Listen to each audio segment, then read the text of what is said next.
and to the republic for which it stands, one nation, under God, indivisible, with liberty and justice for all.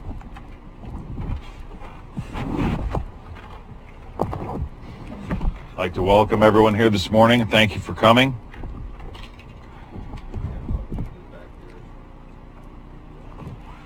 Oh, we're sorry. What do we always JJ is on leave this week. They are. Do you want one? Do you want us to make a copy of one real quick, or are we good? Do we have any amendments to the agenda? Commissioner Boyce? Thank you, Mr. Chair. Item 6D, professional services contract for Steve Byerland. I thought I communicated last week that I'm uncomfortable with that. I did read it, but he's a very good friend of mine, so at the very least I would have to recuse myself from any vote. I think I expressed to the board last week that I certainly would be in favor of reimbursing him for travel outside the county. I assumed that was going to be $400 or $500, and I think when we have other volunteers go outside of the county, it could also help establish a direction for, to the extent we can, also compensate those folks. So until this has a chance to go before the public and in some kind of a workshop or a better direction, I will either recuse myself or I'll have to vote no. So I would like to take it off the agenda. I think it puts, because he is a good friend, it puts me in an impossible situation on this, except for his expenses for travel. Thank you, Mr. Chair. That's the only amendment agenda I'm requesting. I'm in favor of that also, Of, taking it off the agenda for now. and okay, so what would we like to do with this? Because I think we've already agreed a couple of weeks ago that Mr. Byland's efforts in this matter have been paramount. So where would you like for this to go? What I thought we were voting on, Mr. Chair, I saw a $3,000 bill, and honestly I did not have time to review it thoroughly, but that's when I decided that this was not the best direction for the board. I am not the best direction for Mr. Byerland. Proceeding from here, if it's just traveled to Salem for his testimony, and this is no lack of confidence as far as a natural resource advisor to this Board of Commissioners, not only just on fish issues, certainly forestry issues. He is, in my view, absolutely tops. But that's not the issue. The issue is, are we going to compensate him outside of travel? And all of a sudden, I heard, and I didn't read this, but I heard $55, and I'm not sure where that came from. I was shocked when I read it Friday late. So, per hour, excuse me. So, did I miss something, Council Huddle? No, I just wanted to offer a suggestion for the board and the chair, if it's okay. Well, one moment, please. Yes, sir. Ms. Gold, where would you like to see this go? What would you like to see the next action on this? Well, I had some concerns previously because of the pay that was going to be done for things that were done previously as a volunteer. That bothered me because a lot of volunteers do a lot of things and they're never paid. And when I looked at the contract, I'll have to agree with Commissioner Boyce that I thought the rate was rather high when we're paying John Hitt $24.99 an hour. So Very good point. those were my concerns. Okay. What do we pay attorneys? Is he an attorney? I'm asking you a question. Do you know what we pay attorneys? Well, the one that we have, Shalia, is that her name? Jill. Yeah, I think she's like $50 an hour. I figured that out once. I think her rate technically is probably less than that. We pay her $2,000 a month. I'm not talking about county council. I'm talking about if you were to hire an expert attorney to come in and testify in front of this board or do some research on it for this board to be able to testify in front of our legislative, our Congress, what did we pay the attorney on Mr. Boyce's case? I don't know. I actually, A lot of money. if I could, I'm just asking if Ms. Gold remembers. No, I don't. Okay. Was it, what, $285? $285 an hour for professional services? Okay. Just a question. Go ahead, Counsel. Oh, thanks. Just to answer the question about what we pay outside attorneys, I have some information on that because at a different part of the meeting I was tasked on presenting some information about the county council, but I've got contract excerpts from other municipal jurisdictions who pay their legal outside counsel $190 to $200 an hour. I just want to reiterate something to this board. Mr. Byerland's qualifications speak for themselves. He's been a professional in this industry for more than 45 years. I remember hearing, and I'm not saying quote me on this as an exact, but I remember hearing something about Governor Kitzhofer wouldn't even allow any fish legislation to go through the state without Mr. Byerland reviewing it and giving it an okay first. He has been on the Hill in Salem for decades. His expertise, as you've heard or read in letters from ODF and W, they agree with every facet of what he brought up. They were actually at the meeting in Jackson County last week when he testified in front of the Board of Commissioners there. His expertise in this is not in question, in my opinion. I will say that I'm a little bit surprised by this. If you'd like to take it off the agenda, that's fine. We can do that. But would you like to move this forward to a workshop then? And when would you like to do that? What do we have available, Ms. Schmelzer? Offhand, I'm not sure when the next workshop is. I think we're looking at 2 weeks. 2 weeks? Yeah. Mr. Chair. Yes. Maybe two segments here. Number one, just in full disclosure here, I had encouraged Mr. Byerland over a month ago to please keep track of his receipts, and I would do my best to go before the board and see if we could have that reimbursement. And it's gone from, if I understand correctly, and I surely could be wrong, it's gone from that to, I would love to have him on board. It's just the process caught me off guard, and I think the public needs to have a very clear picture what in it and how it might also affect future contracts. And we've been spending a little time on that. Nobody, least of all me, is disagreeing with his qualifications and the benefit this could be to the county. So the first segment, let's see if we can come back and figure out what that travel is. As I understand, 3 different locations: Grants Pass, Medford, and Salem. He might have went to Salem twice. I'm not absolutely sure of that. Let's get him, if the board agrees, let's get him compensated on that, and then let's see about the long-term picture for what we would like to have him do. So there's no disagreement whatsoever in his qualifications. To the contrary, Mr. Chair. So why don't we look to move this to a workshop in 2 weeks then? And I'll ask, or Ms. Schmelzer, could you ask Mr. Byerland to provide any other receipts that he has from his expenses, ink, paper? I mean, Sure. I think he told me 3 months ago he had $80 in ink in this for all the folders and everything he developed for our senators and congressmen in Washington. So the other issue I want to say is you mentioned that he's a good friend of yours, and it's been noted that he's my brother-in-law, which he is not. I've had an arm's length relationship with Mr. Byerland, but his mother-in-law and my father-in-law are together, yes, but they are not legally married, so he is not my brother-in-law. I will say, in County Council, you may have more information on this legally. There are laws in the state of Oregon, because it is a rural state, that allow for close relationships and or hiring of people that are related or have relationships because of the lack of Extra professional personnel. Exactly. And I'm not sure that what the language on those laws is, but I do know the state allows more latitude on that. Am I correct? We could research.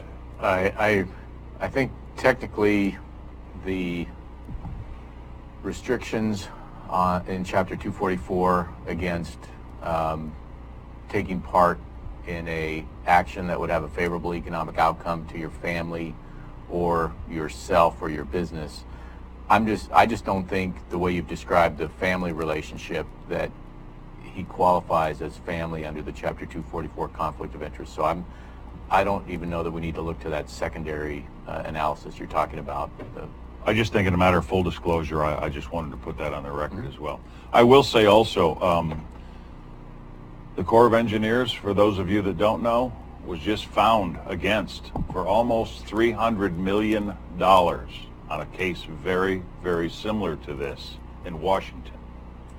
This is a $390 million bill we're going to be sending the Corps of Engineers to rebuild the Rogue River Coal River Fish Hatchery and to restore the spawning grounds that we've lost from the failures that the Corps of Engineers under their contracts have failed to do. So, Commissioner Boyce? And do you agree that Mr. Byron gets almost 100% of the credit for that discovery, that challenge, that push? Absolutely. Thank you. And whether we prevail in that invoice or not, at some point, I think as long as the public is fully aware of the extent of his work, I think we'll get support on that, and I think we can be very transparent about that. And I'm not saying we have not been to this point. I'm just a little uneasy. Thank you again, Any Mr. further Chair. comments? Just another addition. Ms. Schmelzer? Just another addition. And I'm not sure, Council can correct me if I'm wrong on this, but with number 9 under the executive session, I just wanted to add what that executive session is for.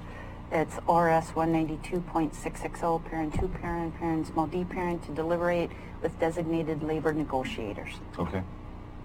All right, so back to the agenda. Can I get a motion that we move this to the nearest workshop, that we invite Mr. Byerlin and anyone from the public that would like to be there for that workshop to have comment, so that we can get this behind us? I'll make that motion, Mr. Chair, and I'd like to add to the motion that we get clarification on his invoices with the intent of board approval, hopefully to take care of that. Do I have a second? I'll second that. Any further discussion? Because JJ's not here, I'll take the roll. Commissioner Gold, Aye. Vice Chair Boyce, Yes. and I vote aye as chair. All right, so any other amendments to the agenda? Can I get a motion, please? I move that we approve the agenda as amended. Can I get a second? I'll second, Mr. Chair. Any further discussion? I'll take roll. Commissioner Gold, Aye. Vice Chair Boyce, Yes. and I vote yes. All right, number 3, we have public comments. Ms. Connie Hunter. Ms. Connie Hunter, because I know you're a married lady. Oh, I'm sorry. No hurry. It's okay. Whenever you want, Mr. Chair. I'm Connie Hunter, and I live in South Curry County, and I'm very proud to be here today to talk to you about things of the heart for me as an advocate. First of all, a little while ago, the Vietnam Memorial that is being built at the Capitol, is there a way that my family or one of the foundations that I work with who came together and were created because my nephew was killed in Iraq? We support these kinds of things with funding sometimes, and I'd like to know if we can contribute to that, to the county, to give to the Vietnam War Memorial. Maybe email me or let me know how I can do that and how I can get a check delivered. And if there was a commitment of an amount and there's a shortfall to that commitment, if you could let me know what that is, that would be great, and I'll try and get that gap filled. And the second thing is I've got to talk a little bit about Commissioner Sue Gold, and I'm a little bit shaken up, quite frankly, for some of the impulsivity in some recent decisions.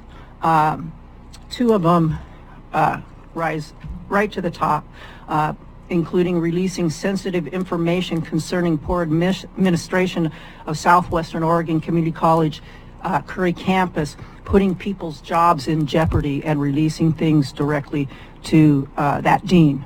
That was meant to be a whistleblower type situation.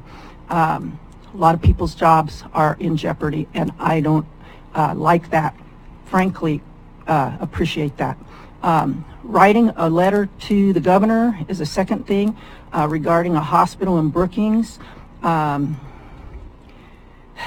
Curry County Board of Commissioners letterheads, that is a novice mistake. I will have a lot of forgiveness for Sue in some ways because she didn't attend Commissioners College, but I would have hoped she had, and those kinds of things maybe wouldn't be slipping by. I find those choices disruptive of the people's business, and because it gives the false impression at the highest levels of the state government that Curry County's Board of Commissioners' left hand doesn't know what the right hand is doing. Beyond that, this compromises the good work and reputations of the citizens who look to this governing board for sound judgment and legitimacy. The letter to the governor was an illegitimate attempt, in my opinion, to sway the opinions of the state of Oregon. As individual commissioners, you do not have that power, but as a board, you have authority. Commissioner Gold has chosen to circumvent this legal process in order to persuade the state of her personal agenda, which is still too tightly aligned with right-wing extremism, in my opinion, for sound governance. I register my disappointment today as a private citizen. Please, Commissioner Gold, use wisdom and sound methods instead of continuing such impulsive and detrimental rogue actions. Some actions outside of the sanctions of the position of a county commissioner to best serve the people of Curry County as part of a decision-making board. If you want to be a rogue cowgirl, become an advocate like me. Don't mix county business with personal agenda, please. Thank you for your time, and I appreciate all of your hard work. And this was not to single Commissioner Gold out, but to highlight those two things that I think are choices that we have to do better at the next time around. Thank you. Commissioner Boyce. Well, this is a good time. Mrs. Hunter, thank you very much. All your work with veterans and the reminder of the Vietnam Veterans Memorial Fund.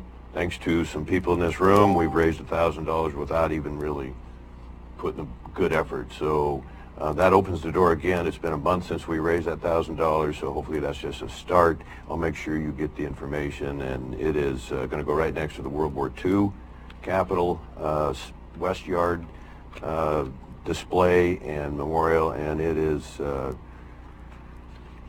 I just think of your family and the people that you represent and the sacrifices you've made, and that goes for other people in this room.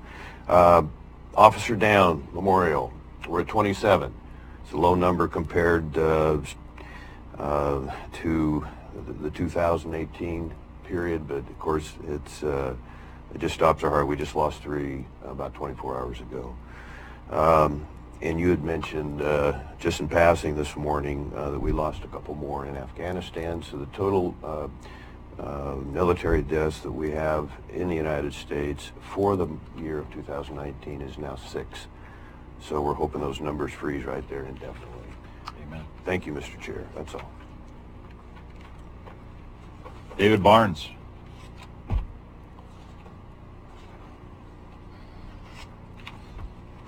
Good morning, David Barnes. One thing just before I start, with Mr. Berlin, perhaps something you want to consider is if we get a settlement from the Army Corps of Engineers that you give him a percentage of it, a 0.5%, a whole percent of any settlement we get. Just wanted to throw that out there at the beginning. One thing I want to talk to you about this morning, I guess, is fire. I've been kind of loosely following what's been happening over in Jackson and Josephine, and they had a meeting over there at the end of January. Representative Pam Marsh put together a big thing, had a lot of people come together. And what came out of that was Governor Brown appointing a Southern Oregon Fire Task Force or Commission or whatever it was. They were impaneled back in February. They had a reading list that they were sent and expected to know before the first meeting. The first meeting happened a couple of weeks ago. And out of that meeting came the Oregon Forest Fire and Resilience Investment Package. It's $6 million that they have put forth to the legislature up in Salem to look at 4 basic problems. It invests money in initial attack resources to keep fire lines small. It provides an additional funding and staffing for Oregon Department of Forestry to implement fire protection and preparedness. It funds and implements community resiliency and smoke impact mitigation grants. And finally, it funds a landscape analysis of wildfire and develops mitigation strategies to help strategically target investments. I called Representative Marsh's office the other day to find out if Curry County was earmarked for any of the $6 million that they're looking for. And I don't believe that we are. We weren't invited to the table. We don't have a representative on the commission. We're not considered for any of this money. And I just, Representative Marsh's office has put out a call for people to stand up and to support this and to get this. Our representative, as far as I know, has been silent on this, Mr. Smith. I don't know that he has said anything on this. I don't know whether he's attempted to get any of this $6 million that's earmarked for Curry County. I read through this. There's almost, I think, about 20 new positions that they're looking to hire. I don't think any of them are planning on being staffed out of Curry County's forestry office. So, there's a lot of, I understand your recent push towards regionality and going over to Jackson and going to Josephine and having those people come over here. But it seems that we're like the little brother who's really asking to go out with Big Brother on a Saturday night, and we're forgotten. And that's really a shame. I would like to give you a copy of this, the investment package that I got. And, a couple of months ago, we were talking about resolutions condemning the Forest Service for their actions. I'd really like to see us get on board with this and promote this and support Representative Marsh in this effort, because just ancillary, we will get benefit from it. Already, the website that they have out there, I can go and I can type my address into the website, and it will show me the fire danger around my house. Things like this need to be promoted within the county. We have our wildfire protection plan that's sat on a shelf for 11 years, the Chetco Bar recovery mitigation plan that nobody has acted on. April's next week, with fire season. This is what I was told is called the shoulder season, where you get fuel reduction work done, where you get roads re-cleared.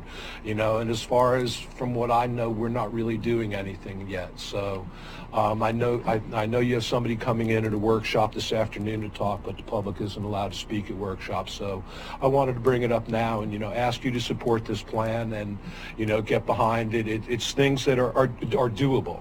I understand, I don't disagree wholeheartedly with Commissioner Boyce's ideas about horses and wolves and cougars, but those are things that are down the road. Those are very esoteric, and they're a long time down the road to require a lot of permitting and other talking. So, these are things that we can get started on today. Thank you, sir. I'd like to give you a copy of this. Thank you. Commissioner Boyce. Quickly, thank you, Mr. Chair. Excellent report, Mr. Barnes. In addition to that $6 million in late August, the governor there was, late September, I'm sorry, was at Jackson County and announced a $1.5 million road forest restoration partnership. So that's in addition to the $6 million. Okay. And so I've been lobbying with everything I've got.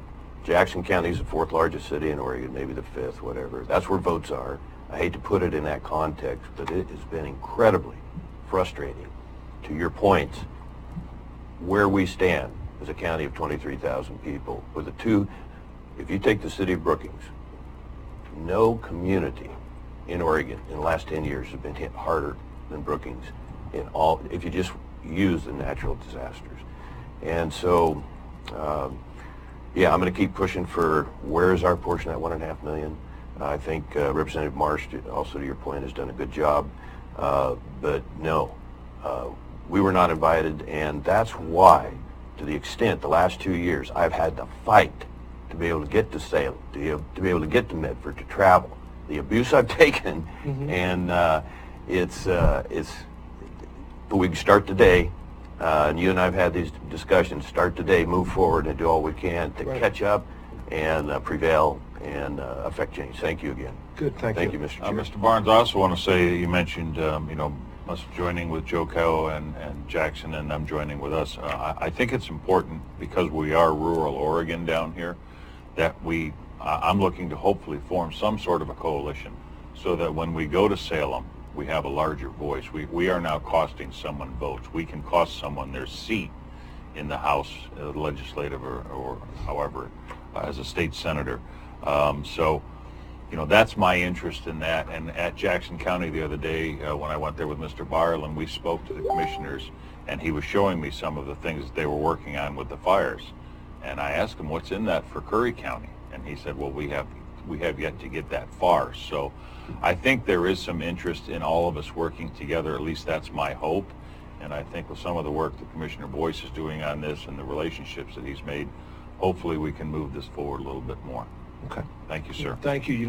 Like you said, my point is just that, I'm all for the regionality, but, it's not we shouldn't be treated as the baby brother when the time happens. Trust me, I got a big voice. So Full seat at the I want to sit at the big people table this holiday season. So. thank you, sir. All right, so let me see. Can I get for number? Oh wait, we've no presentations. Number 5, consent agenda. May I get a motion? I move that we approve the consent agenda as written. Can I get a second? Hang on one moment. Yeah, I'll second. Thank you, Mr. Chair. Any further discussion? I'll call roll. Commissioner Gold, Yes. Vice Chair Boyce. Aye. Aye. All right, so moving on to action item 6, elected officials travel policy. Mr. Barnes. Yes. 1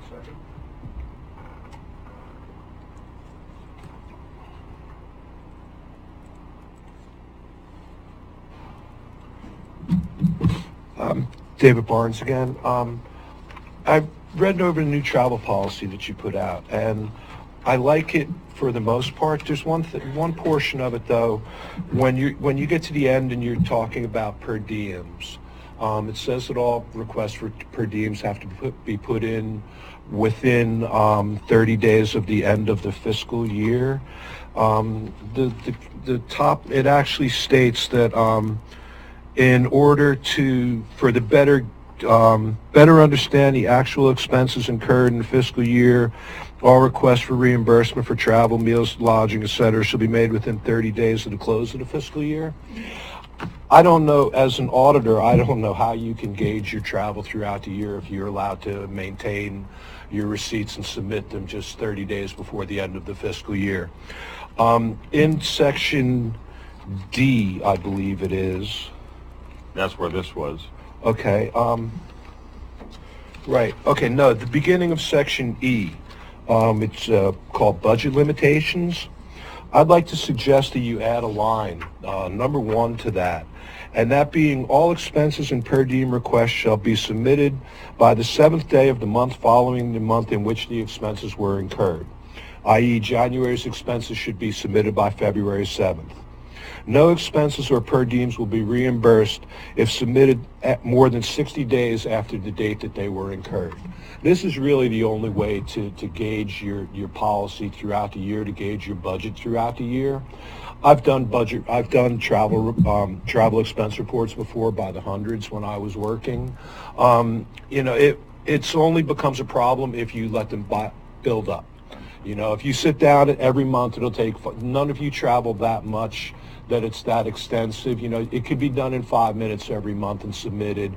That's the only real way to gauge and to watch your budget throughout the year.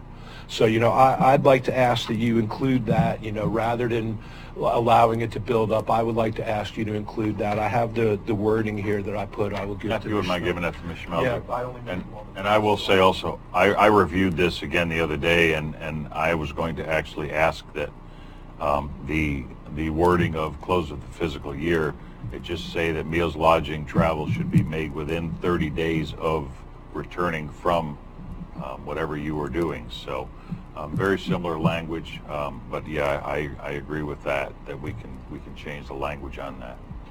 So you have my support on exactly what you both just communicated.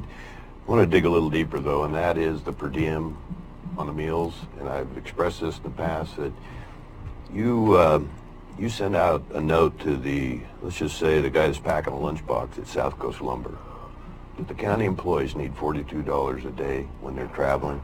I think that sends a wrong message. Maybe I'm wrong on that. If you can't eat on $20 a day, this is a poor county. I think we need to lead by example. And I may not get a lot of support on that, but I think that, again, sends the wrong note to the citizens on what our priorities are. Thank you. Commissioner Gold? I'm going to have to agree with Commissioner Boyce on that. I've actually talked to people a number of times on this issue. I think everything should be handled with a receipt. And also another concern that I have, is there a form that people are going to have to turn in for their travel reimbursement? Yes, there Okay. is. I As long believe as there is there's- already. Yeah, as long as there's a specific form. I think that's important, that all travel is to be reimbursed has to be on that form along with receipts.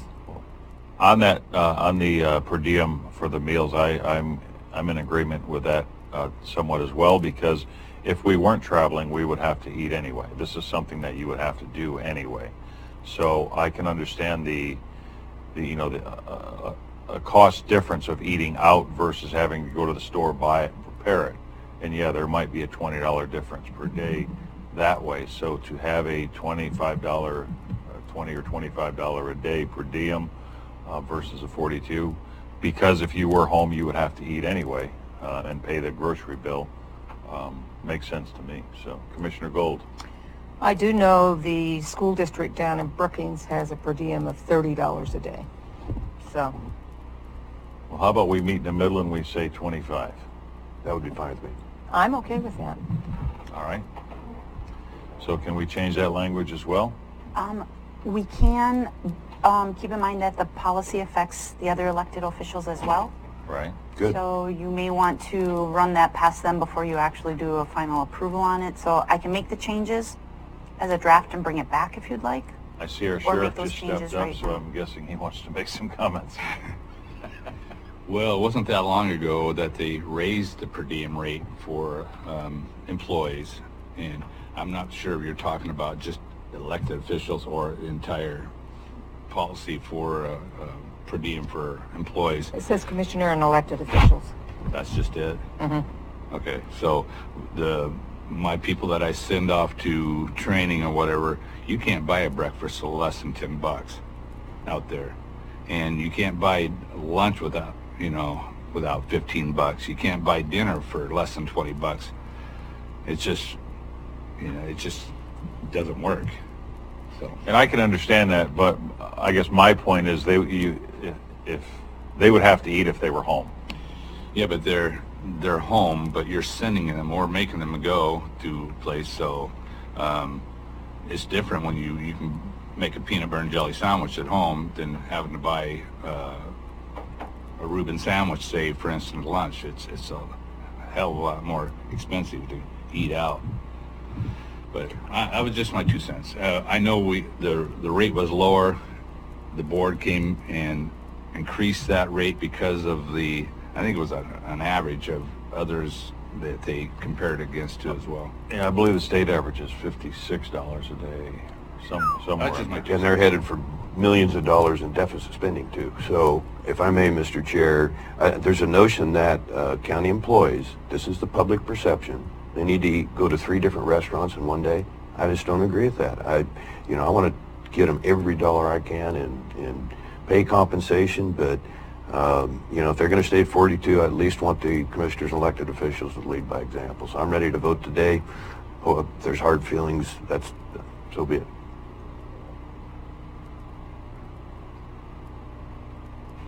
I don't have a problem with that.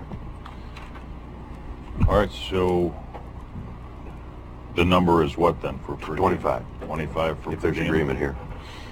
And changing the language on the, it was 30 days. DG. Yeah, wait a second. How could that be DG?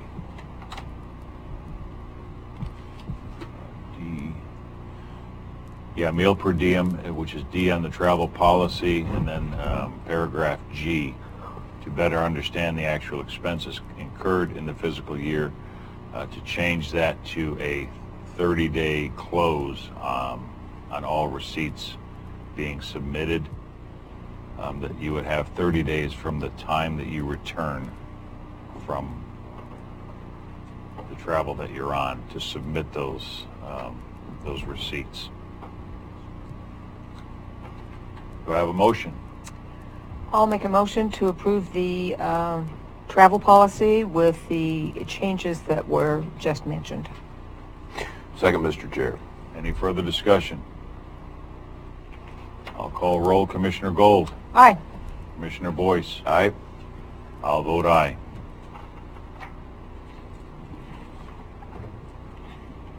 Day Wireless Tower Project. Discussion and decision. Sheriff Ward. We're here again this Sheriff Warren, I'm sorry, to discuss the tower issue. Not so much the tower, but the microwave backhaul that we've asked to have a engineering report and a study and everything done because of the failures that we've experienced with our microwave system, which is beyond life, is not supported, can't get parts for. And so, just to recap, you guys made a county emergency for communications problem issue, and that's when Day Wireless stepped in and gave us a quote for what it would take to make a ring to make sure that we have replaced the aging system that we have now. So that's the decisions now up to you guys to discuss. And I would firstly like to say that the comments made in the newspaper by the writer, I think, were inaccurate. I was not trying to hold this up and kick the can down the road any farther. I just wanted to make sure that I was doing all I could to make sure the I's were dotted and the T's were crossed, and if we could find a discount in this, as another commissioner had spoken to me about, I just wanted to investigate that. So, as I can make a comment on that. Go ahead. What was said wasn't what I said. And I appreciate that, Sheriff. Sorry to bust it did out seem loud. that way. Anyway, I support everything that you guys have done so far. You guys took the bull by the horn when you made this an emergency situation. Your comments about, we can't have deputies and first responders out there without communications, and you're going to fix this, and I support that. I supported your decision. If you needed a few more extra days, I didn't have a problem with that, because if you got questions, you got to get them answered, and I understand that. So as I've said publicly, and I think this whole board has reiterated, that we will not see you, not have all the resources that we can give to you to not only protect yourself and your deputies, our fire departments, our fire and rescue, but also the citizens of this county. So it would be my recommendation that we move forward with this, and I would make that motion. I would like to move forward with it, though, on the 4-year extended warranty plan.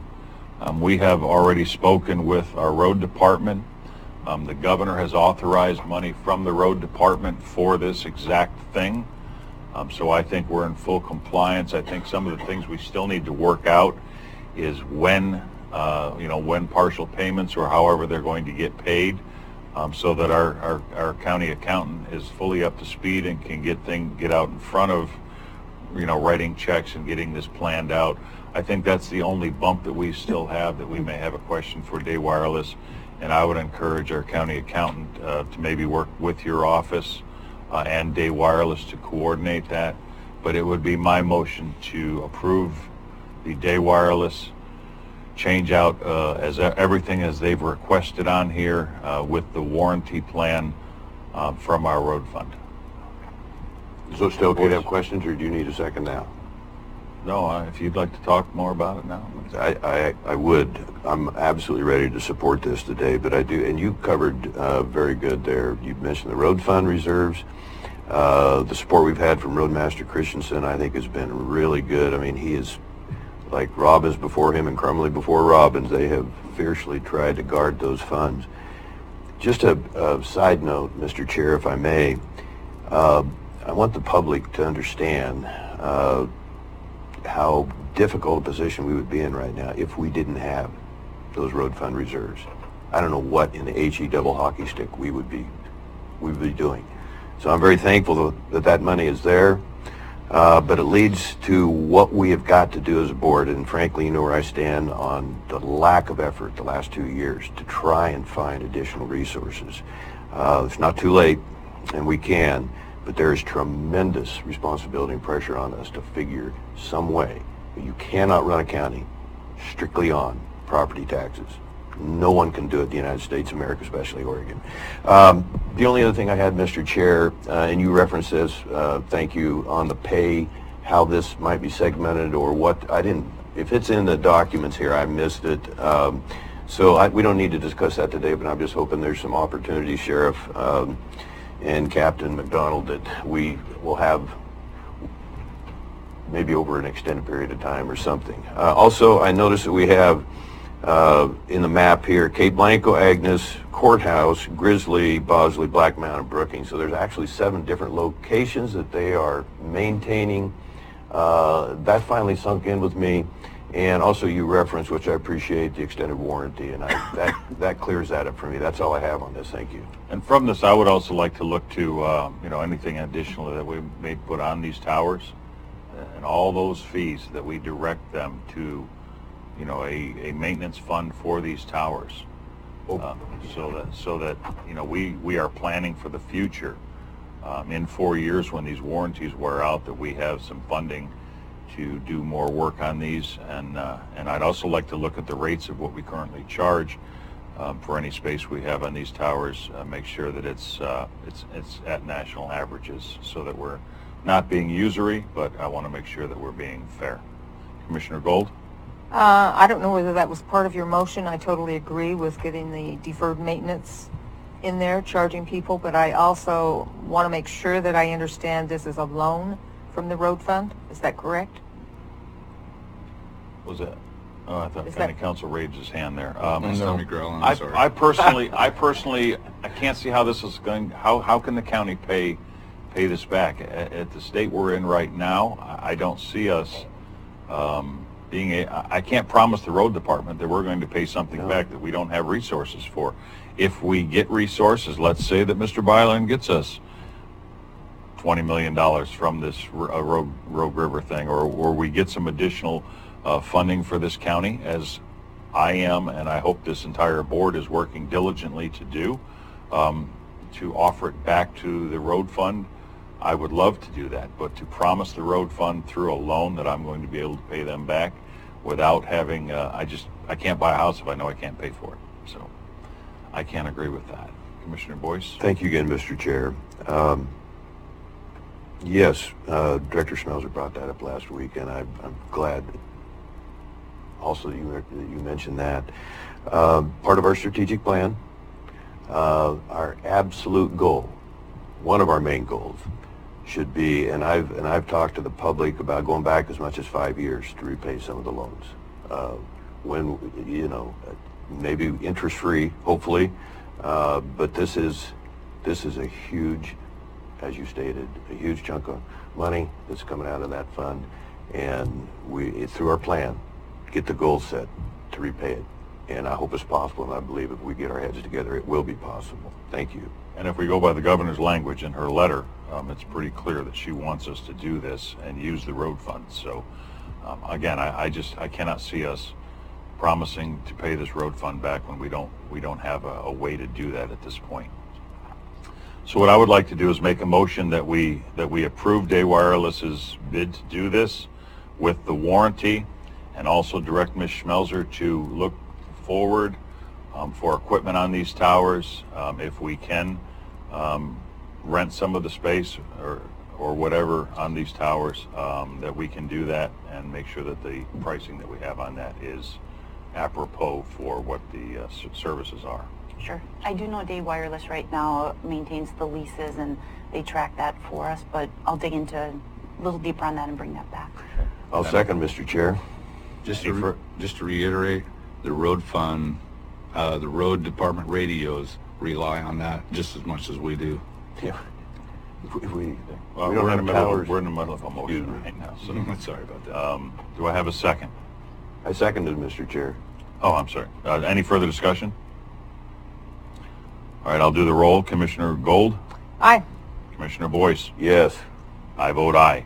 You have radios, sir. Our county's protected. So I would like to, before August you leave, 15th Sheriff, deadline. I would like to also ask your office to please, with Day Wireless, coordinate with Ms. Colstrom. Perhaps call a meeting with the, with someone from your office and someone from Day Wireless at a minimum of a phone conference with her, so that she has direction and timelines on how this is going to get done. And I think county council should be probably involved in that as well. No, he's okay. Ms. Colstrom? I'll make sure that happens, sir. Thank you. Louise Colstrom, County Accountant. I'm a little apprehensive about using 100% coverage, using those road improvement funds, just using them. My understanding is that the towers themselves are not 100% road and sheriff. Although both of those qualify for using the road funds, the percentage of the towers that is not those two cannot be used to provide those funds for. So if 100% of the tower's use is 90% is the sheriff and the road using it, and then 10% is not available. You can't use road funds for that 10%. Well, I think in this case, it's not the towers themselves. What we're providing the funding for is the equipment going on the towers. It's not who owns the towers. It's the equipment that's going on those towers, and that is to be dedicated to fire, rescue, the road department, all those resources, and they are road department. Can I get a legal opinion on that from council?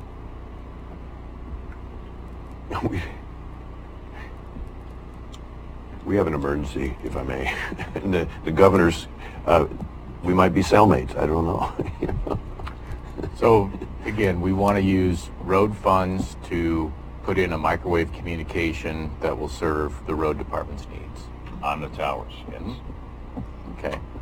And the governor has written a letter saying that this is an okay use of the road funds under the statutes. Yes. Okay.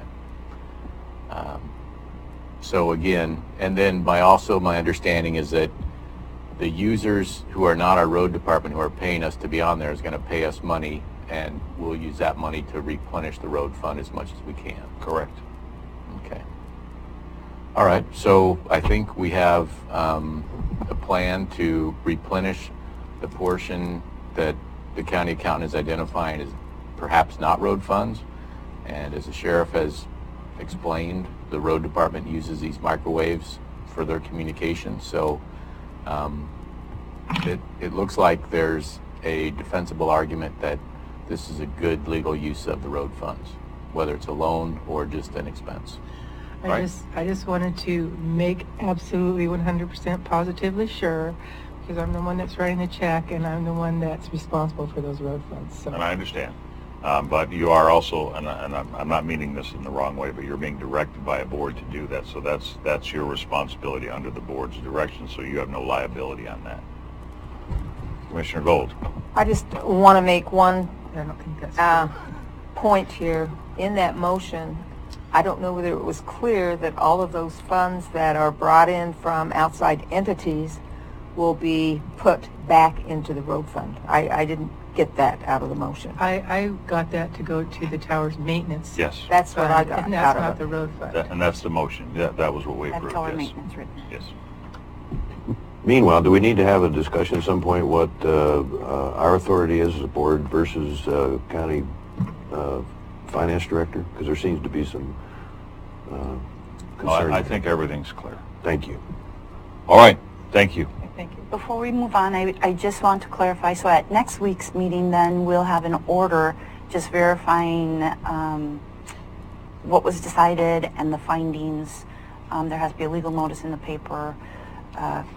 Yes. Council, if you have anything to add to that, and just want to make sure everybody realizes, don't be Sure. surprised when you see it on next week's Right, agenda. what Director Schmelzer's talking about, and it came through the conversation with Day Wireless when we talked about negotiating prices, and they said, well, you're bound by the prices in the Washington County contract, and that's because we're piggybacking.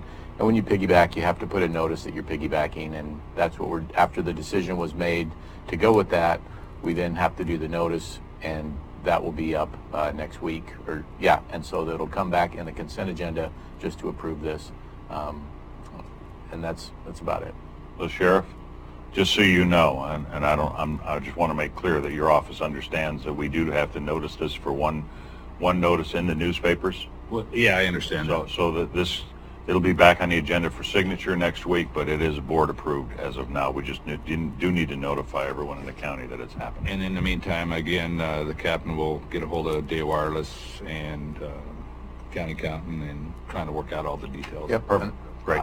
Coordination on this is going to Sure. be imperative because we need it in before the rain. So, right. You just answered that. Thank you. Done. Thank you.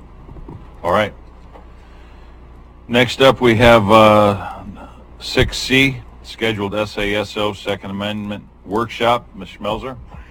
Yes, the board had at one point indicated they would schedule a workshop in the future to meet with the Second Amendment sanctuary ordinance people. Commissioner Boyce had wanted that to be an evening workshop, but we don't have evening workshop scheduled, so he asked that it be put on the agenda for discussion.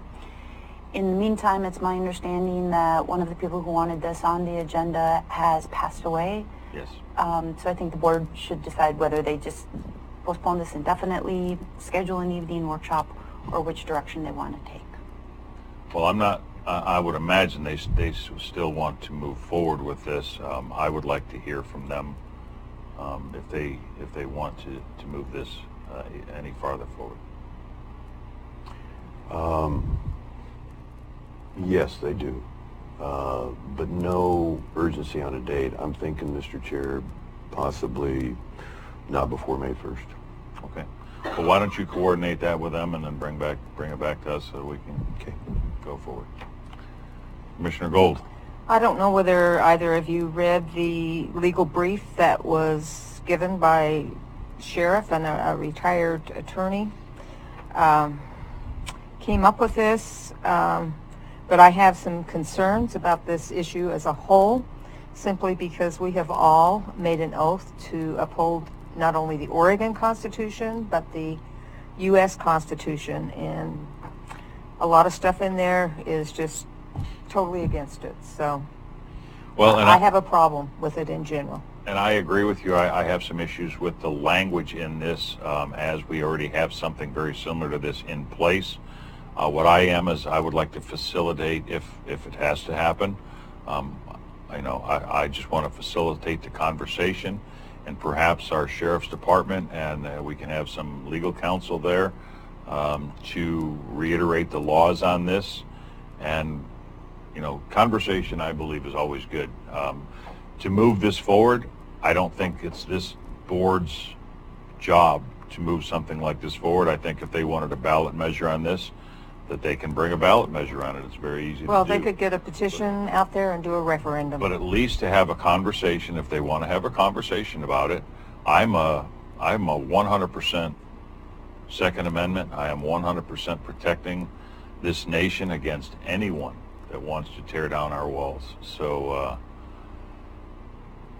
I don't have a problem. problem with that. That's no problem with me. And as far as the conversation, that's fine. But just to let you know where I am as far as reading the legal, I don't want to put the county in a position where we would be held liable for something like Okay. this. And I think also the Sheriff's Department, along with David Brock-Smith, put something very similar to this in and passed it during Mr. Smith's tenure as a commissioner. So we'll rely on you, sir, to bring Commissioner Boyce to bring this back bring back to the board with a date that you'd like to see this. Thank you, Mr. Chair. You just mentioned keeping the conversation going. These are good people, and they are concerned. They just want to be heard. I think that we're probably, I'm guessing, in agreement that there would have to be some likely significant amendments to what they proposed. And that's the idea, is get both sides here. Thank you. Thanks. Okay. Director's report. Ms. Schmelzer. I just want to give you an update on the building official position. We did receive one application. The person who applied does not have the Oregon certifications, but it is an application that I'm looking closely at. I also have an appointment over in Josephine County on Saturday to talk about a possible MOU with Josephine County on services for the building official position. I have asked Finance to work on a credit card policy because we do not have a policy in place. So Finance indicated when they're done with the budget that they would begin working on that. So I'm looking maybe at the end of May, June before we see a credit card policy. We did have a managers meeting yesterday, and the managers did decide to go down to one meeting a month versus two. So that's what we have. All right. Commissioner updates. Commissioner Boyce. This is something that Connie Hunter brought actually a week ago, and I've been keeping copies to pass around to everybody here. I have a copy of that. You do? I knew you did. This is a news release on suicide prevention and the options for Curry County citizens. So I need a few minutes, Mr. Chair. I'll try not to go too long here. The credit card policy that you just mentioned, that's music to my ears. Great to hear. Good job.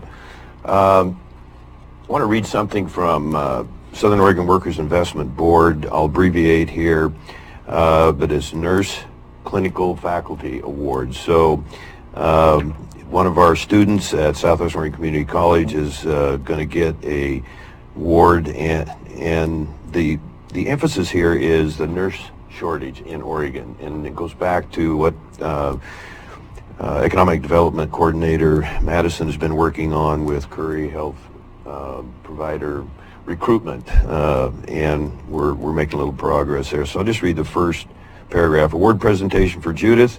SOIB has been awarding $25,000 in competitive fellowships to nursing faculty in Coos and Curry counties in an effort to attract more qualified nurses to become nursing faculty. We are facing a critical shortage of nurses, not only in our area, but in the entire state. We have the jobs and students, but the community colleges have been unable to find enough qualified staff to expand class size. SOIB's nurse faculty expansion program looks to close the wage gap between working as a nurse and teaching a nurse facility. There's about a $20,000 difference there, so you can understand why it's a little tough to find the professors. Skipping a paragraph here, they're right now have the capacity to do on-site 5 nurses a year, and we hope to, within 18 months, be able to perhaps go to 10 nurses per year, trained in Curry County, and hopefully we can keep them in Curry County. We mentioned the strategic plan, maybe a little discussion here. That's up to you, Mr. Chair. We're into the end of our 3rd month here, and I was talking to a friend the other day, says, hey, that's going to take a year.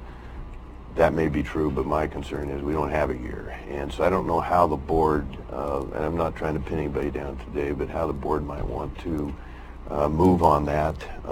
It's been discussed in the past. Go ahead. Yes, please. Well, we've already discussed this, and Ms. Schmelzer is looking for grant funding for someone to do our strategic plan.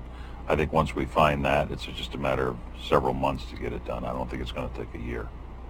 I told my wife one of the things on my list was opening Bear Camp. She laughed at that. Don't you laugh. For access from the valley. So good, thank you on that. And I just want to keep the pressure going a little bit there, and I would encourage the board individually, maybe collectively, to have a list of what we think should be included in that plan and how we can hopefully contribute. I've got several notes here, but I think the Vietnam Memorial Fund come up today. I don't know if I have, maybe I can conclude actually with this, Mr. Chair, working with Director Schmelzer and Parks Director started to say Robinson, that's the workshop, Hopkins, I'm sorry. And let's see if it's on here. I don't think it is.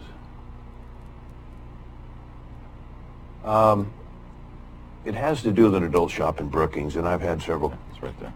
You see it? The PD. 2 down. Right there. Yep. Well, there we go. Charles, thank you. I'm sorry. I was looking right at it. So we have several concerned citizens down there. I'm processing this, and when you look at the culture of our country and where it's going and what this could mean, it's a fascinating time we live. Let's see if I can get to the second one. I'm not going to read this, but if the public wants to read what that says there, it's just appalling to me. And I don't know if I want to. I haven't done a sit-in since I was a junior in high school, But I'm looking. This is one of the main. This is 101 in Hoffelt Lane, and the Spot Restaurant. I really like it there. Oh my gosh. And so, but I won't be eating there again if they are allowing that sign to be put up or displayed where kids can see. And as a rural county, as a responsible board, I'm hoping we can push back on this. That's the only 3 pictures I have, Mr. Chair.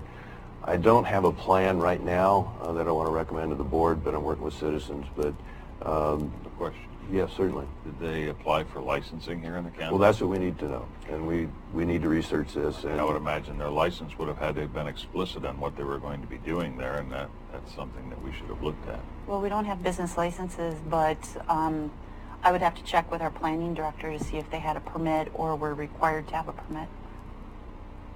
So can we direct? Okay, I'm sorry. I'm going to sound real stupid here to everyone. We don't have business licenses. Not outside the. I had a business in the county. I had to pay a licensing fee for it. You were a good citizen. Are. Probably paid the state licensing fee. Well, let's get that on the agenda. Would that be before directing staff just to research this with county council? I think we absolutely need to research this. This Okay. is an eyesore, in my opinion, for our county. Thank you. I thought that might be your response. So basically, any business can just pop up without a license here? That's in what we Curry need County? to know. At least in the unincorporated areas. Well, what they would need is permits. So I'm going to check with our planning director to see, was a permit required for this? Was one issued? It could be that it's a violation. I don't know. There we go. So I'll research that. And I'd like to expedite that research. I'd like that to be moved to the front of the list, because this is appalling to me.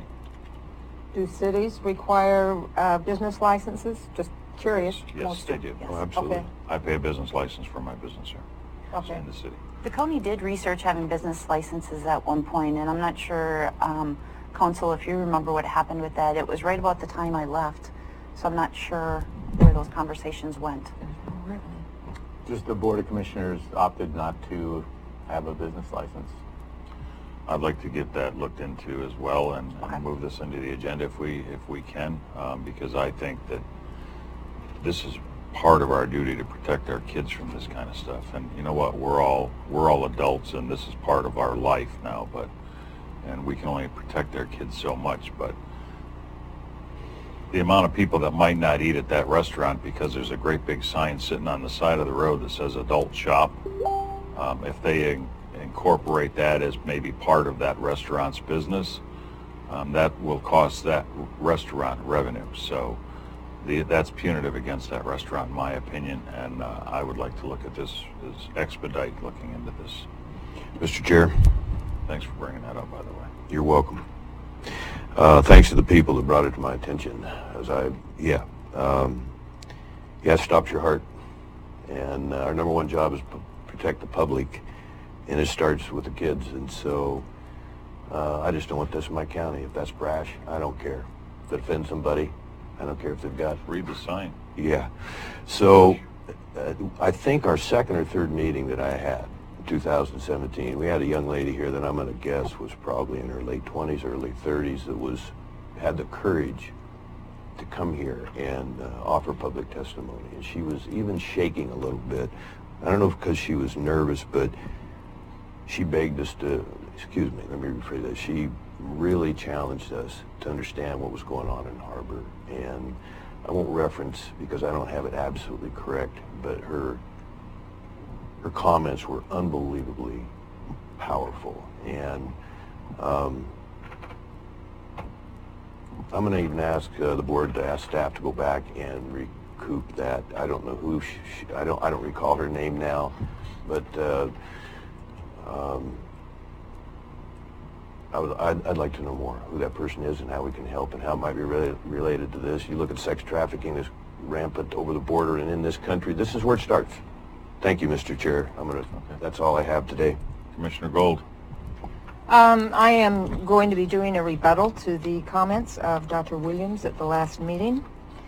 I was shocked at the personal attack directed at me by Dr. Williams at the BOC meeting on 3/20/19. I carefully reviewed all of the statements that were made by Dr. Williams and my fellow commissioners and found that there were too many inaccuracies, purposeful and uninformed statements, and blatant misrepresentations to enumerate.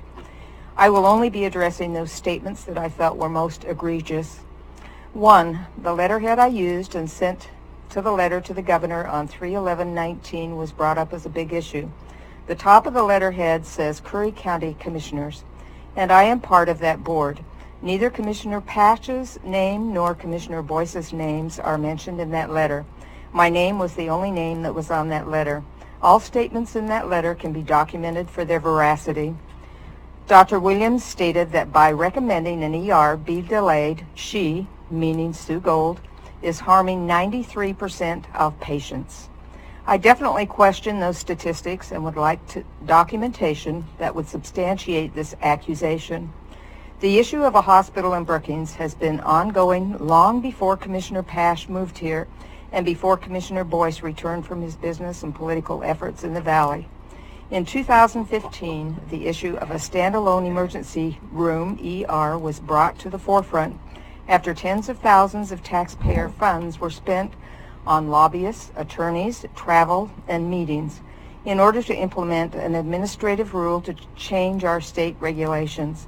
Despite this, just as South Curry was promised a hospital by the then CEO of Curry Health District, it was promised an ER even without annexation to the district.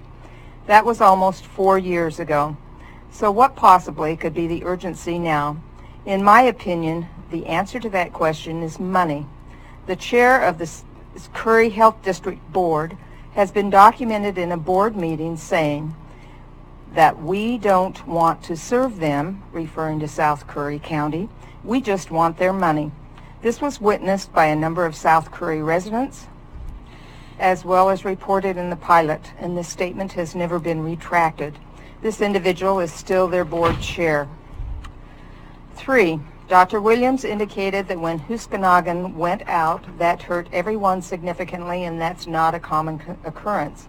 It should be noted that Huskanagan is not the only barrier to accessing Gold Beach Hospital. Multiple independent studies verify the ongoing vulnerability of earthquakes, floods, tsunamis, landslides, wildfires, and unreinforced bridges throughout our county. Even if the new hospital survives a major disaster tsunami, our citizens in the north and south will not be able to get there. 4. Dr. Williams indicated that Gold, that's me, is involved with a group that is very counterproductive, divisive, and trying to continue with splitting the county. I am proud to be part of a group of people from South Curry County that is advocating for the best possible health care. We have spent many long hours studying this issue and have found that it's possible for a critical access satellite hospital in Brookings, and that CMS, that's Medicare, frowns on standalone emergency rooms because there are significant increases in costs and patient risks. Brookings is the largest city in Oregon without a hospital. Why should the people of South Curry, that's 2/3 of the population of Curry County, settle for less when they could have more? My position is that we advocate for the best possible health care for all of our county and hold our governor and the Oregon Health Authority to their mission statement, which states, ensuring all people and communities can achieve optimum physical, mental, and social well-being through partnerships, prevention, and access to quality, affordable health care. Dr. Williams stated that, quote, the hospital board writes the governor to get emergency funds, and Sue Gold writes them not to do it. In fact, my letter to the governor never asked the governor to withhold emergency funds. I have attached a copy of my letter to the governor in this packet for the record. 6, Dr. Williams stated that my letter is a straight shot to Sutter. I believe you are a Curry County Commissioner, not a Del Norte Commissioner. My letter to the governor was written on 3/11/19, and at this time, no ambulances could go to Curry General because of the road conditions from Brookings to Gold Beach. So the only other option for ER patients was Sutter Coast, and it's definitely a straight shot from Brookings to Crescent City. I've traveled that road many, many times. In my opinion, this was one of the most offensive statements. Not only have I volunteered in elected positions over decades, more than the doctor and the fellow commissioners combined, but I wrote the letter to Sutter Coast when their ER providers were charging outrageous costs for out-of-network fees to Curry County residents, which Commissioner Boyce refused to sign. When Sutter Coast decided to get new ER providers that had more reasonable charges, it was Del Norte's Health District that extended thanks to our board for helping to effect a new contract with Sutter and their ER contractor.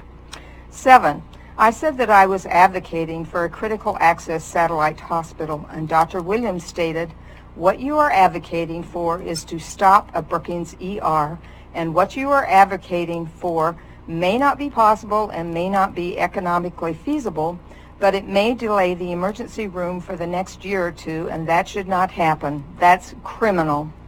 As stated above, the ER has been delayed for the last 4 years. Why is it now criminal to work together and come up with a better health care option for South Curry residents, a satellite critical access hospital that also includes an ER? The standalone ER that is currently being proposed does not even include observation beds. If Dr. Williams and my fellow commissioners truly wanted our county to come together, they could have been working with all of the citizens and not just those who have potential financial gain. 8, Commissioner Pash, Commissioner Boyce, and Dr. Williams indicated that a feasibility study was not needed. I strongly disagree with this. Why would CMS clearly indicate standalone emergency rooms are not preferred and they are not allowed in California and most of Oregon? CMS clearly has more experience and data than all 3 of these individuals. If there is to be an exception to this in Oregon, a feasibility study is needed to look at all possible ramifications. Everything I mentioned in this report is factual, and I would be glad to give supporting documentation to any of you if you have concerns. So I'm going to make this part of the record, and I will give you a copy also. So, Mr. Chair, we're not up against a clock issue or something, are we, I hope? I don't believe so, no. Thank you. So I have some responses, and I have a couple other things that I overlooked, so it's up to you if you want to go now or you want to allow me some... You want to reopen your comment? Oh, I was afraid you're going to characterize it that way. Yes, sir. So, first of all, rewind. I made a statement last week, misquoted Mr. Barnes on a total amount of funds that were that he was concerned we had spent, the board had spent, and I thought I heard him say 250,000. Well, in fact, he quoted 225. So I apologize for that. I also have another one. I said about a month ago that Coos County has about 20 taxing districts. They have more than we do. So I apologize to the public for that bad information. And to Mr. Barnes. Mr. Chair, you know, I just heard Commissioner Gold reference that, you know, why don't we work together? In the 2 years that I've been on this board and watched the conduct of this board, how they treated the sheriff, how they treated David Brock Smith, not Commissioner Gold, but the attitude prior, and the mocking me for going to county college, the list is gigantic, and I have it well recorded. So any effort, I tried to meet Commissioner Gold in December of 2016, to see if we could come together.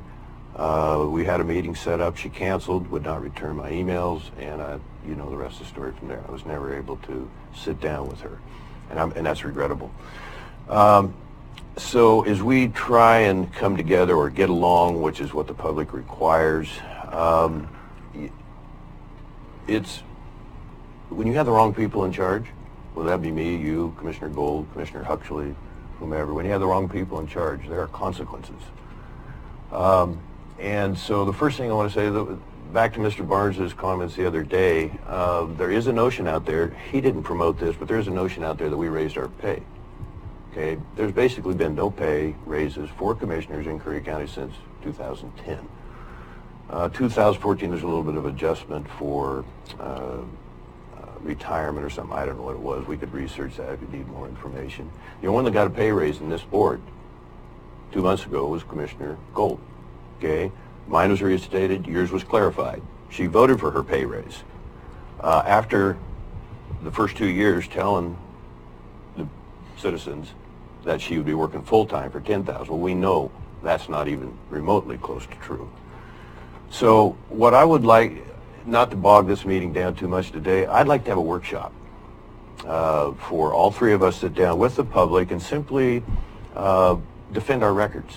Offer what our vision is for the future, outlook.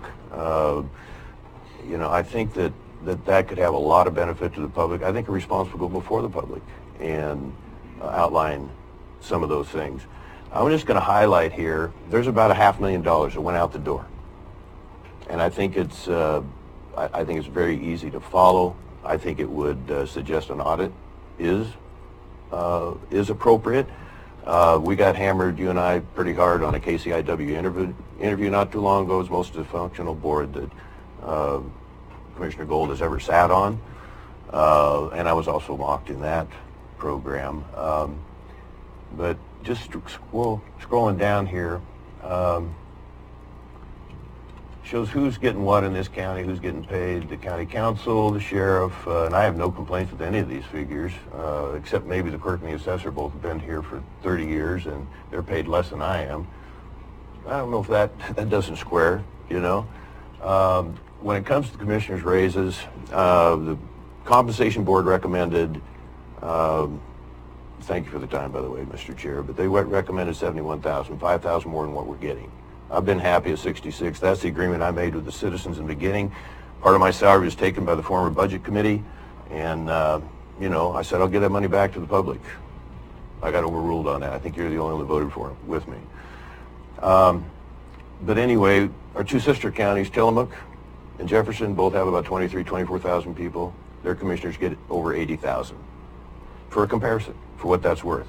I'd like to know what their clerk and assessor and you know, county accountant, whatever, is getting. So scrolling down, Mr. Barnes' figures were accurate, and this is the commitment I made to him and the public. We eliminated 257,000 simply by, get my notes here, if you look at the responsibilities, for example, that Director Smelzer has, she's now doing 3 jobs. Community Development Director, certainly Director of Operations, which is her primary function, and then BOC office manager, as you know, is no small thing. So I said at the manager's meeting yesterday, it's been outstanding to work with her and Summer Madison with the efforts they put out, how they handle people, the progress, the commitment, the energy has just been wonderful for this last 3 months. I hardly think that's under the dysfunction category. So there, we eliminated some figures there. We did add 110,000 commissioner's salary. That's a plus 197. But when you look at the 92K from former director, community development director Johnson, gone, county administrator Clark Schroeder, 88. And by the way, we did promise Director Smelzer that same rate of pay, so she's working for at least 4,000 less, as I understand. And gone is the building official. So I want to just kind of summarize this in a few areas. This is the Huxley era, the first 2 years, and what that, I believe, cost the county, and I think the argument can be responsibly made. And then you go into the last 2 years, the staff time for the efforts to discredit other elected officials, the efforts to the minutes of the meeting, the personnel rules, the miscellaneous lawsuits, you know, the time I had to spend, staff time to defend those lawsuits, Proffman Advertising. We paid him $41,000 to get a guy from Minnesota. That was a disaster. His paycheck in 6 months was 44. You know, his employment cost to Mass during that time was 22. Then his severance, and then his hire of staffer. I mean, the list goes on and on and on.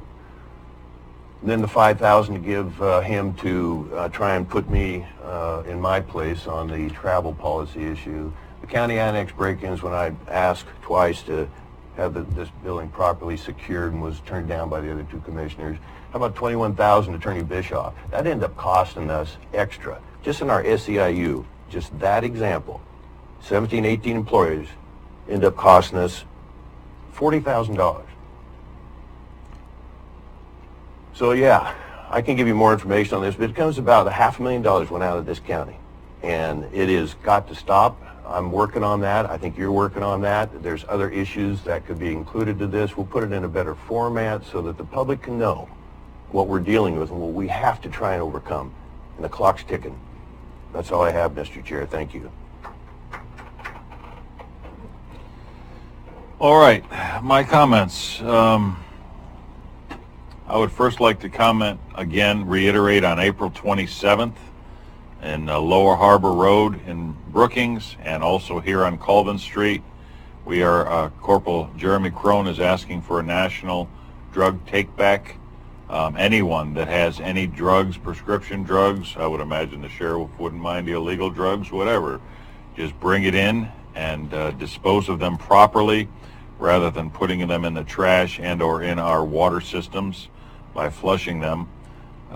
We would like to see that. Last year, Americans again turned in 457 tons of prescription drugs. 914,000 pounds of drugs were taken in last year. Sheriff, I'd like to thank you for your efforts on this, and including Curry County in this. And I would hope that you could maybe let us know at the end of this how many pounds we took in, because it's these are good things that we're doing for the community. So that is, again, April 27th. You can bring in any drugs you have in bottles and bags and boxes, whatever you want to bring in, and turn them into our sheriff's department and walk away, and I don't believe you will be asked a question. But I won't speak for the sheriff's department on that. I would also like to give a thumbs up to Tony Vowdy. We are starting to get some good thoughts on some of the employees that work in our county. This was a letter from John and Lorena Porter. It's a fine. I'm not going to go through the entire letter, but it's a letter that says in the address of it, a fine employee. Mr. Vowdy's work with our veterans and veteran services in the county is a big thumbs up to these people, and they just want to let us know that they appreciate his work. We also had a not so good thing yesterday with the Ahmad family. Mr. Ahmad is a Marine that went through severe brain trauma, and his wife was overwhelmed with the amount of bills that they had to pay. Came to Tony's office and didn't get satisfaction. Came to this board's office, and we put her in touch with Senator Merkley and Congressman DeFazio's office, and they handled this immediately. And I would like to give a shout out to both Senator Merkley's office and Congressman DeFazio's office. And KP, good job in Congressman DeFazio's office. She's my go-to girl there. Got the phone ringing immediately. I got a phone call this morning saying everything is rolling, and it looks like it'll be taken care of for this family to get funding. They're about to lose their house because of the bills that they've had to pay because the VA didn't pick up the excess on these bills and the doctor's bills. They're about to lose their home, and their furniture is still stuck in a trailer in Southern California because they don't have the money to get it here, because they wanted to pay their hospital bills. So shout out to our state politicians on that. Great job. Something I'd like to talk about, and I know Commissioner Gold is working currently with our high schools, and I would like to ask that we start to look at an apprenticeship program in the county, maybe taking some high school seniors from Brookings Harbor, Gold Beach, and Port Orford, and look to form a small group of apprentices that would like to work in our county government, maybe working with the commissioner's office, working with our sheriff's office, working with different departments in this county, our maybe down in surveying or something like that, to offer an apprenticeship program, and then possibly getting in communication with SWAC or other colleges and offering for that some sort of some college credits toward their college degree should they choose to go to college. I think getting kids involved in our local governments would be a great thing. I can't imagine our group, much less any department in this county, turning away a child that wants to learn. You know, they have a wish to become a sheriff's deputy, and you know, you put them just stapling pages together for you and learning the basics of some of the things that we do here. And I know the sheriff's department might be a little bit more difficult to put someone in because of the level of security that they have to have, but certainly a lot of our county offices we can use some help. I would also like to look to form a scholarship program for some of these kids, some of the ones that really excel, that want to move forward, that we offer a scholarship program toward their education for their dedicated service. So I would charge that we can look forward to that. And lastly, I would just like to say that I would like to look at moving our board meetings to Thursdays. I think there's a lot of benefit in that. One of the things is our AGRSs. We could have the entire weekend that situations and things happen, you know, over the weekend, that we could still turn in our AGRSs for Monday for a Thursday meeting. I think also for the evening meetings, it would open up the public. A lot of people work 4-day weeks that would be willing to come to Thursday evening meetings. For scheduling, I don't know, you know, if we would have an issue with any of the commissioners or our IT here, but it's something that I would like to look at least having a talk or workshop on, that we could talk further about it. Commissioner Gold? Are you done yet? I don't want to... That was my last thing, so yes. Okay. I was going to say on the apprenticeship program, I think maybe a workshop would be in order, to have the superintendents along with the SWAC dean come and talk about some of these issues, because I think this could be very beneficial, so I can arrange that. Also on the Thursday meetings, there are times that I am unavailable because I have appointments into the future, so having those on a regular basis, I don't know. If we're having them weekly, that might be a problem. Well, and exactly. So, and I'm hoping that in the future these are going to slow down some, and we'll have them bi-monthly again, but we'll see how that goes. If you wouldn't mind, though, looking into your future schedule and kind of seeing where that is, so that if we did have a chance to talk about this further, that we'd know where that's yeah, and I don't have a problem with that, but I know I have certain meeting day schedules that I have to go to, and they're kind of like entrenched, and I've just set aside Wednesdays for this. And okay, and I understand that. One more thing I would like to say, next week we are going to be having Curry General here. The CEO of Curry will be here to give a presentation, and I am hopeful that everything will be talked about.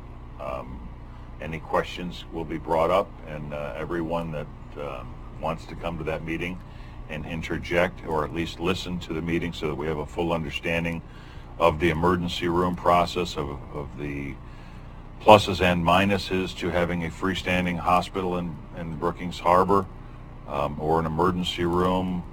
I know that I've been told that the emergency room will hopefully grow into having some beds there, but they have to take small steps first. So next Wednesday at our commissioner meeting, we will be having Ms. Razzo, who is the CEO of Curry General, here with some of her staff to address a lot of these issues and have conversation. Commissioner Boyce. I hope I didn't interrupt you there, but you mentioned CEO Curry Health Network, Razzo, and there's a small group in Brookings that is promoting a time when she left Tahoe, that what a horrible job she did and all this. And I did my research, and even if it was partially true, that's what groups do. Thank God they're in a minority. They personally attack and discredit someone. So I'm glad to report, Mr. Chair, that 90% is unfounded, and she's certainly not perfect like any of us, but we're very fortunate to have her in this county. Thank you. So I would imagine their financials speak for themselves. If the hospital, the people they hire, everything speaks for itself, and I would urge her to bring the hospital financials here. Let everyone see exactly where this hospital is. Be fully transparent with the hospital. I understand that they've hired some new really good doctors, and I look forward to her comments next week. Looks like the sheriff has a final comment here. Well, if you would indulge me, I did want to give a couple updates. Sunday we had an accident on the Rogue River at Jim Hunt Creek, and the mother of the person who was lost is well known to everyone. Well, the whole family is. Mary Ann over at McKay's lost her son, who's 37 years old and named Jason James, and on a freak accident, basically. A couple jet skis, they were testing them out. One of them died out in the middle of the river. Not the jet ski quit running, and then Jason went out with his jet ski he was trying out and tried to aid, and it flipped on him. He basically went under. There was a couple kayakers that were on the other side of the river that watched this, went over and got not only the one jet skier out back to the shore, but there was a subject who swam out to try to get Jason, didn't make it, couldn't get him, but the kayaker got him back shore, but we're still missing Jason. And so we've been out there every day. We've had Calor Life Flight. They've donated their time of their helicopters, come up and flew the river from the point last seen all the way to the ocean several times, in 2 days. We had boats out there, jet skis, had divers in the water, and to no avail at this point. So at this point, I just want to let you know that we're still looking for Mr. James. Thank you, Sheriff. And I'd like to make a note also that here's a gentleman that his last act, potentially his last act of his life, was to help someone else. Yes. And it may have cost him his own life. And then a few years ago, we had a search for Sean Higgins up on Bear Camp. Most of everybody knows about that. And since then, the family, since you brought that up about this Mr. Ahmad, I think it was, they haven't been able to get any of their benefits. She's about to lose her home and everything like that. Dave Brocksmith has been working on a bill trying to get something about if you can't find the body, you still get a death certificate. But that's the issue that we're having. So I did write a letter this week, and I was pretty pointing it to the fact that this needs to change, and she needs to get her benefits. And what I understand, that it's looking like that they're going to pay out on her. So I hope that's the case. If there's anything further on that, let me know. We can coordinate together. Okay. I just wanted to comment on the travel policy real quick. I know you guys had voted on something here, but this is a draft. This is the first draft that came out, had some wording in there that asked for my feedback. I gave feedback on it, and it said that the sheriff was exempt from this travel policy, and the only thing I had feedback on was the comment that was after that. Well, looking at this new draft, and this is the first time I've seen it, I haven't seen it since then. I don't see where the sheriff's exempt on that. The whole statement was taken out. Correct. I think that needs to be put back in. You can't control what the sheriff needs to do. I have to go to, at any given time, mutual aid to say, for instance, over to Harney County. I got to travel over there. I got to travel to Salem. I'm supposed to be every week for 4 or 5 weeks now to work on SAR funding. I'm one of 2 sheriffs that are appointed to that.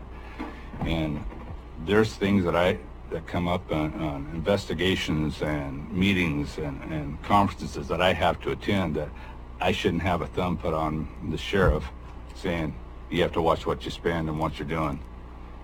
It's well within my budget, and I never go over the budget, so it should not, the sheriff should be exempt from this travel policy.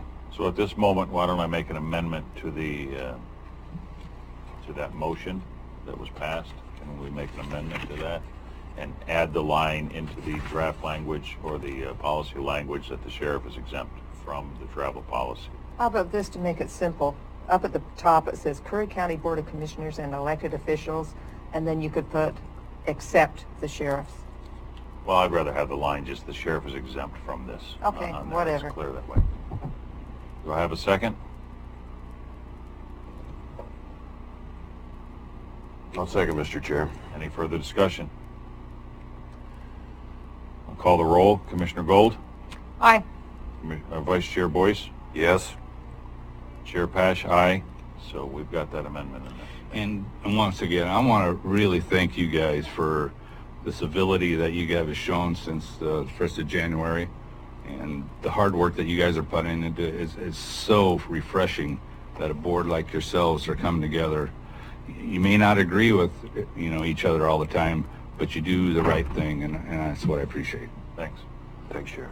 I always say if everyone leaves a meeting happy, it wasn't a very good meeting because that's...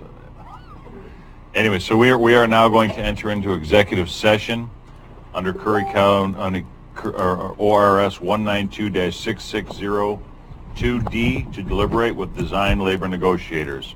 So this meeting is adjourned, and we are entering executive session, and we will be back after to comment on the executive session.